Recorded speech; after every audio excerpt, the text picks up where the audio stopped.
ఫ్యామిలీకి మీరు ఎంత టైం స్పేర్ చేయగలిగారండి? నిజంగానండి. నేను ఇప్పుడు ఇంట్లో కూడా బాధపడుతుంటాను. నేను కోల్పోయినవి రెండండి,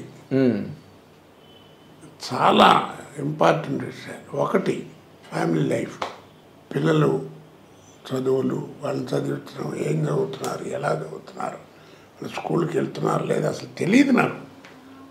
అదృష్టం బాగుండి పిల్లలు ఏదో వాళ్ళు చదువుకున్నారు తప్ప నా మిస్సెస్ ఏం చదువుకోలేదు. అది 4వ క్లాసు 5వ క్లాసు అదేం చెప్పేది కాదు. పిల్లలు చదువుకున్న వాళ్ళే పోస్ట్ గ్రాడ్యుయేట్లు అయ్యారు, చదువుకున్నారు, పెద్దవాళ్ళు ఉద్యోగాలు. అది వేరు అదృష్టం.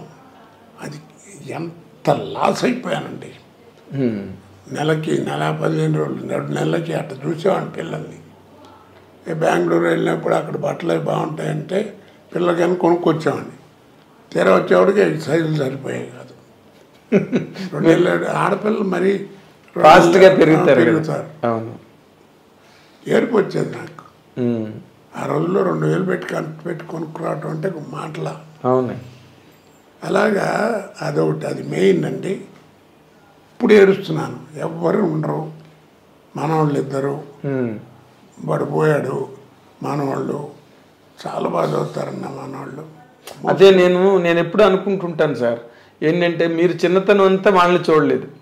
మీరు స్టేబుల్గా స్టడీగా ఇంటి దగ్గర ఉండే టైంకు వాళ్ళు లేరు. ఇప్పుడు వాడు చూడండి, పొద్దున్న ఒకడు 6:30కి పోతాడు, ఇంకోటి 7:30 8కి వెళ్ళిపోయాడు. మళ్ళీ సాయంకాలం ఎప్పుడో వస్తారు. వాడు ఇంజనీరింగ్ పెద్దవాడు. అంటే వాడి మెరిట్లో యూనివర్సిటీ వాళ్ళే ఇచ్చారు, ఉస్మానియా యూనివర్సిటీ వాళ్ళు ఇంజనీరింగ్. ఓకే. 3rd ఇయర్ ఇప్పుడు 4th ఇయర్కి వస్తాడు. రెండో వాడేమో ఇంటర్మీడియట్ 2nd ఇయర్. వాడు మోస్ట్ బ్రిలియంట్స్ ఇద్దరు. అదేలేండి.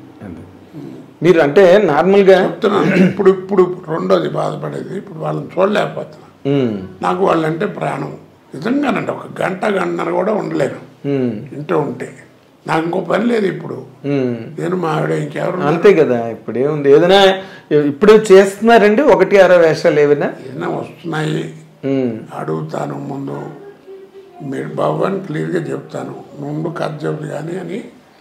మెట్లు ఎక్కడం దిగటం కష్టం, గబగబా నడవటం చేయటం ఏదైనా కొంచెం డిలే అవ్వచ్చు, ఫ్యూ సెకండ్స్. అది పొజిషను, డైలాగ్ ఇలా మెమరీ అన్నీ బ్రహ్మాండంగా ఉన్నాయి. నా ఫిజికల్గా నాకు ఉండేటువంటి ఇబ్బంది ఇది. మెట్లు ఎక్కడం దిగటం గబగబా చేయలేను.